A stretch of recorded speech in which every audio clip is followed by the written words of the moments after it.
दूसरी ओर से दिनेश की घबराहट भरी आवाज़ आई, पापा आप लोग जल्दी चले आइए। बबीता ने शरीर पर मिट्टी का तेल डालकर आग लगा ली है। क्या? यह क्या कह रहे हो तुम? रामगोपाल को जैसे काट मार गया। शंका और अविश्वास से वह चीख पड़े, वह ठीक तो है। और इसी के साथ उनकी आंखों के सामने वे घटनाएं उभरने लगीं जिनकी वजह से आज यह स्थिति बनी है। रामगोपाल ने अपनी बेटी बबीता का विवाह 6 साल पहले अपने ही शहर में एक मध्यम वर्गीय परिवार में किया था। उनके समधी गिरधारी लाल भी व्यवसायी थे और मुख्य बाजार में उनकी कपड़े की दुकान थी जिस पर वह और उनका छोटा बेटा राजेश बैठते थे। बड़ा बेटा दिनेश एक फर्म में चार्टर्ड अकाउंटेंट था और अच्छी तनख्वाह पाता था। रामगोपाल की बेटी बबीता भी कॉमर्स से ग्रेजुएट थी, अतः दोनों परिवारों में देख सुनकर शादी हुई थी। रामगोपाल ने अपनी बेटी बबीता का धूमधाम से विवाह किया। दो बेटों के बीच वही एकमात्र बेटी थी, इसलिए अपनी सामर्थ्य से बढ़कर दान दहेज भी दिया, जबकि समधी गिरधारी लाल की कोई मांग नहीं थी। दिनेश की सिर्फ एक मांग 4 व्हीलर की थी, सो रामगोपाल ने उनकी वह मांग भी पूरी कर दी थी। शादी के कुछ दिनों बाद ही ससुराल में बबीता के आचरण और व्यवहार पर आपत्तियां उठनी शुरू हो गईं। इसे लेकर दोनों परिवारों में तनाव बढ़ने लगा। गिरधारी लाल के परिवार में बबीता समेत कुल 5 लोग थे। गिरधारी लाल, उनकी पत्नी सुलोचना, दिनेश और राजेश तथा नई बहू बबीता। सुलोचना पारंपरिक संस्कार युक्त और धार्मिक प्रवृत्ति की महिला थीं। वह सुबह उठती, स्नान करती और घरेलू कार्यों में जुट जाती। वह चाहती थीं कि उनकी बहू भी उन्हीं संस्कारों को ग्रहण करे, पर बबीता के लिए यह सब कठिन ही नहीं, दुष्कर काम था। वास्तविकता यह थी कि वह ऐसे संस्कारों को पोंगापंथी और ढोंग समझती थी और इसके खिलाफ थी। बबीता आधुनिक विचारों की थी तथा स्वाधीन रहना चाहती थी। रात में देर तक टेलीविज़न के कार्यक्रम देखती तो सुबह 9:30 बजे से पहले उठ नहीं पाती, और जब तक वह उठती थी गिरधारी लाल और राजेश नाश्ता करके दुकान पर जा चुके होते थे। दिनेश भी या तो ऑफिस जाने के लिए तैयार हो रहा होता था या जा चुका होता। सास सुलोचना को अपनी बहू के इस आचरण से बहुत तकलीफ होती। शुरू में तो उन्होंने बहू को घर के रीति रिवाजों को अपनाने के लिए बहुत समझाया, पर बाद में उसकी हठबाध्यता देखकर उन्होंने उससे बोलना ही छोड़ दिया। इस तरह एक घर में रहते हुए भी सास बहू के बीच बोलचाल बंद हो गई। घर में काम के लिए नौकर थे, खाना नौकरानी बनाती थी, वही झूठे बर्तनों को मांजती थी और कपड़े भी धो देती। बबीता के लिए टेलीविज़न देखने और समय बिताने के सिवाय कोई दूसरा काम नहीं था। उसकी सास सुलोचना कुछ न कुछ करती ही रहती थीं। कोई काम नहीं होने पर पुस्तकें लेकर पढ़ने बैठ जाती। वह इस स्थिति की अभ्यस्त थीं, पर बबीता को यह भार लगने लगा। एक दिन हालात से ऊबकर बबीता अपने मायके फ़ोन मिलाकर अपनी मम्मी से बोली, मम्मी आपने यहाँ कैसे घर में मेरा विवाह कर दिया? यह घर है या जेल खाना? मर्द तो काम पर चले जाते हैं, यहाँ दिन भर बुढ़िया गिद्ध जैसी आंखें गड़ाए मेरी पहरेदारी करती है। न कोई बोलने के लिए है, न कुछ करने के लिए। ऐसे में तो मेरा दम घुट जाएगा, मैं खुदकुशी कर लूँगी। अरे नहीं, ऐसी बातें नहीं बोलते बेटी। उस तरफ से बबीता की मम्मी लक्ष्मी ने कहा, ये तुम्हारी सास तुमसे बातें नहीं करती हैं, तो अपने पति के ऑफिस जाने के बाद तुम यहाँ चली आया करो। दिन भर रहकर शाम को पति के लौटने के समय वापस चली जाना। ससुराल से मायका कौन सा दूर है, बस या टैक्सी से चली आओ। अगर वे लोग कुछ कहेंगे तो हम उन्हें समझा देंगे। यह सुनते ही बबीता की बाँछें खिल गईं। उसने झटपट कपड़े बदले, पर्स लिया और अपनी सास से कहा, मम्मी का फ़ोन आया था, मैं मायके जा रही हूँ, शाम को आ जाऊँगी। और सास के कुछ कहने का भी इंतज़ार नहीं किया, कदम बढ़ाती वह घर से निकल पड़ी। इसके बाद तो यह उसकी रोज़ की दिनचर्या हो गई। शुरू में दिनेश ने यह सोचकर इसकी अनदेखी की कि घर में अकेली बोर होने से बेहतर है वह अपनी माँ के घर घूम आया करे, पर बाद में माँ और पिताजी की टोका टाकी से उसे भी कोफ्त होने लगी। एक दिन बबीता ने उसे बताया कि वह गाड़ी चलाना सीखने के लिए ड्राइविंग स्कूल में एडमिशन लेकर आ रही है। उसने दिनेश को एडमिशन का फॉर्म भी दिखाया। हुआ यह कि बबीता के बड़े भाई नंद कुमार ने उससे कहा कि रोज़ रोज़ बस या टैक्सी से आना जाना न करके वह अपनी कार से आए और इसके लिए ड्राइविंग सीख ले। आखिर पापा ने दहेज में कार किस लिए दी है?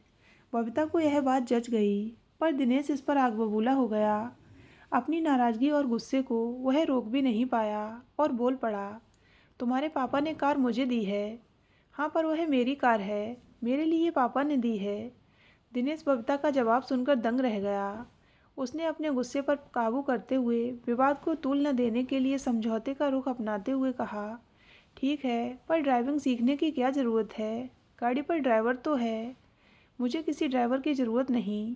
मैं खुद चलाना सीखूंगी और मुझे कोई भी रोक नहीं सकेगा। मैं तुम्हारी खरीदी हुई गुलाम नहीं हूँ। दिनेश ने इसके बाद एक शब्द भी नहीं कहा। बबीता को कुछ कहने के बजाय उसने अपने पिता को ये बातें बता दीं। गिरधारी लाल ने तुरंत रामगोपाल को फ़ोन मिलाया और उससे बबीता के व्यवहार की शिकायत की, तो उधर से उनकी समधिन लक्ष्मी का जवाब आया, भाई साहब, आपके लड़के से बेटी ब्याही है, कोई बेच नहीं दिया है। जो उस पर 1000 पाबंदियाँ लगा रखी हैं आपने। यह मत करो, वह मत करो, पापा मम्मी से बातें मत करो, उनके घर मत जाओ। क्या है यह सब? हमने तो अपने ही शहर में इसीलिए बेटी की शादी की थी कि वह हमारे पास आती जाती रहेगी, हमारी नज़रों के सामने रहेगी।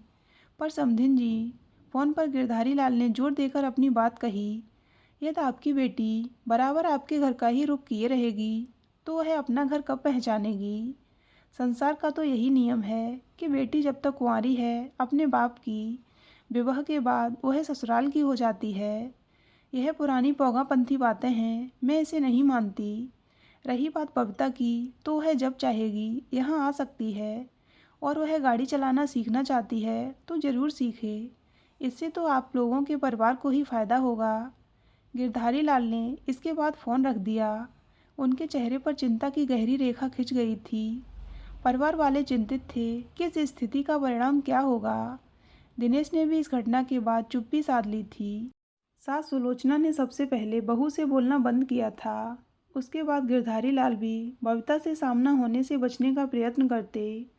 राजेश को भाभी से बातें करने की ज़रूरत ही नहीं पड़ती थी। उसकी ज़रूरतें माँ, नौकर और नौकरानी से पूरी हो जाती थीं।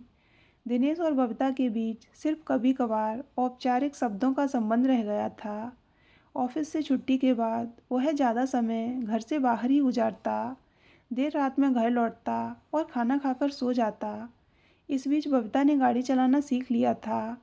वह सुबह ही गाड़ी लेकर मायके चली जाती और रात में देर से लौटती। कभी उसका फ़ोन आता, आज मैं आ नहीं सकूंगी।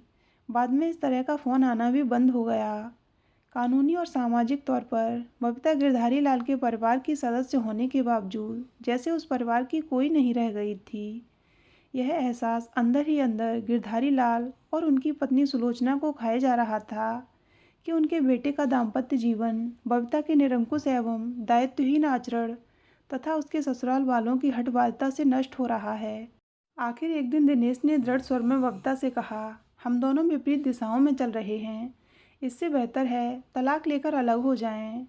दिनेश को तलाक लेने की सलाह उसके पिता गिरधारी लाल ने दी थी। वह अपने बेटे के बिखरते वैवाहिक जीवन से बहुत दुखी थे। उन्होंने यह सलाह भी दी थी कि यदि बबीता उसके साथ अलग रहकर अपनी अलग गृहस्थी में सुखी रह सकती है तो वह ऐसा ही करे। पर दिनेश को यह प्रस्ताव स्वीकार नहीं था कि वह अपने माता पिता को छोड़कर पत्नी के साथ अलग हो जाए। दिनेश के मुंह से तलाक की बात सुनकर बबीता जैसे सन्न रह गई। उसे जैसे इस प्रकार के किसी प्रस्ताव की कोई अपेक्षा नहीं थी। इसमें उसे अपना घोर अपमान महसूस हुआ। मायके आकर बबीता ने अपने मम्मी पापा और भाइयों को दिनेश का प्रस्ताव सुनाया तो सभी भड़क उठे। रामगोपाल को जहाँ इस चिंता ने घेर लिया कि इतना अच्छा घरवर देखकर और काफ़ी दान दहेज देकर बेटी की शादी की, वहाँ इतनी जल्दी तलाक की नौबत आ गई। समाज और बिरादरी में उनकी क्या इज्जत रहेगी?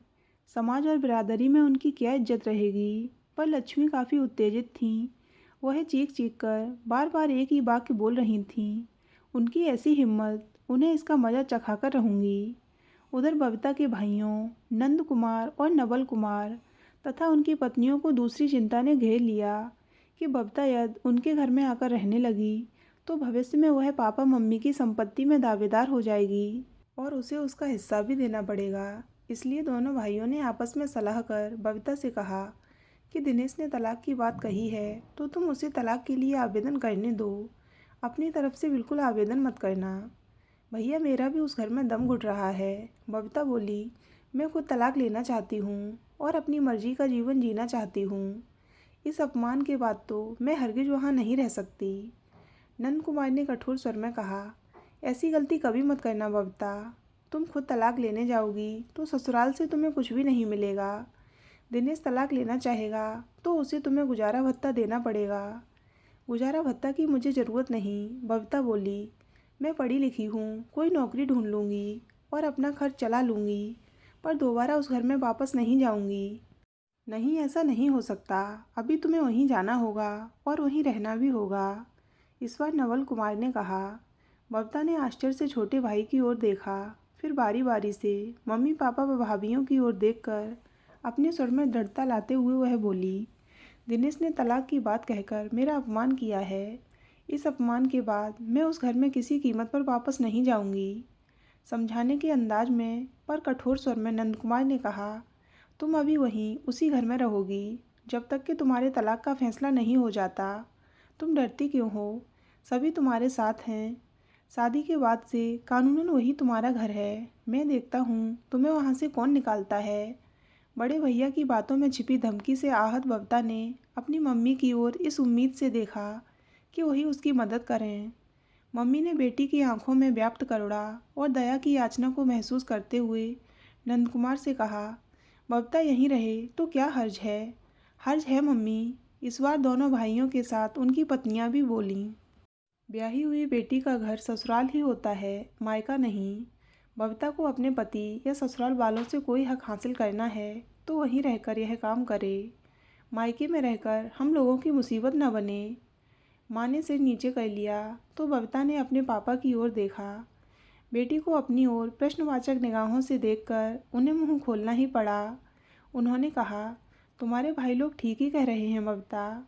बेटी का विवाह करने के बाद पिता समझता है कि उसने एक बड़ी जिम्मेदारी से मुक्ति पा ली, पर इसके बाद भी उसे बेटी की चिंता ढोनी पड़े तो उसके लिए इससे बड़ी दूसरी पीड़ा नहीं हो सकती।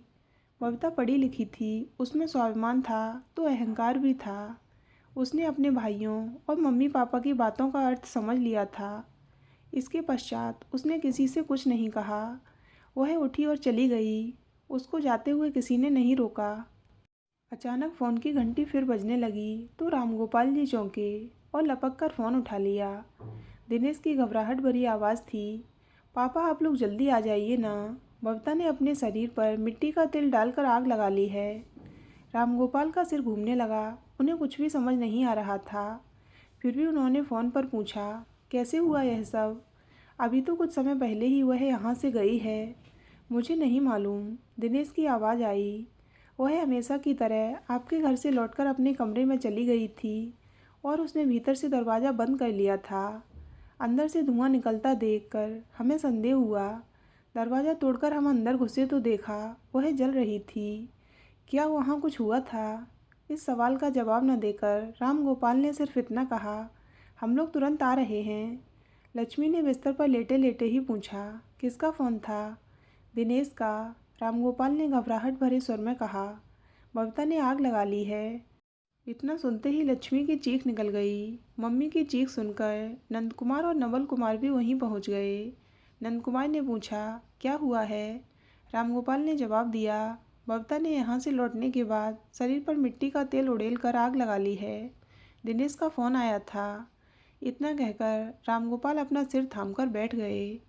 फिर बेटों की तरफ देखकर बोले, ससुराल से अपमानित बेटी ने मायके में रहने की इजाज़त मांगी थी। तुम लोगों ने अपने स्वार्थ के लिए उसे यहाँ नहीं रहने दिया। यहाँ से भी अपमानित होने के बाद उसने आत्महत्या कर ली। चुप कीजिए पापा। बड़े बेटे नंदकुमार ने जोर से अपने पिता को डांटा। आप ऐसा बोलकर खुद भी फंसेंगे और साथ में हम सबको भी फंसा देंगे। बबीता ने खुदकुशी नहीं की है, उसे मार डाला गया है। बबीता के ससुराल वालों ने दहेज के खातिर मिट्टी का तेल उड़ेलकर उसे जला डाला है। रामगोपाल ने आशा की डोर पर झूलते हुए कहा, चलो पहले देख लें, बबीता शायद जीवित हो। पहले आप थाने चलिए, नंदकुमार ने फैसले के स्वर में कहा। और तुम भी चलो मम्मी। रामगोपाल का परिवार जिस समय गिरधारी लाल के मकान के सामने पहुंचा, वहां एक एम्बुलेंस और पुलिस की एक गाड़ी खड़ी थी। मकान के सामने लोगों की भीड़ जमा थी। जली हुई बबीता को स्ट्रेचर पर डालकर बाहर निकाला जा रहा था। गाड़ी रोककर रामगोपाल, लक्ष्मी, नंदकुमार और नवल कुमार नीचे उतरे। सफ़ेद कपड़े से ढकी बबीता के चेहरे की एक झलक देखने के लिए रामगोपाल लपके, पर नंदकुमार ने उन्हें रोक लिया। थोड़ी देर बाद ही पुलिस के 4 सिपाही और एक दरोगा गिरधारी लाल, दिनेश, सुलोचना और राजेश को लेकर बाहर निकले। उन चारों के हाथों में हथकड़ियाँ पड़ी हुई थीं। दिनेश बबीता को बचाने की कोशिश में थोड़ा जल गया था। रामगोपाल की नज़र दामाद पर पड़ी तो जाने क्यों उनकी नज़रें नीची हो गईं। तो दोस्तों, अगर आपको ये कहानी अच्छी लगी हो तो वीडियो को लाइक करें और हमारे चैनल को सब्सक्राइब अवश्य करें।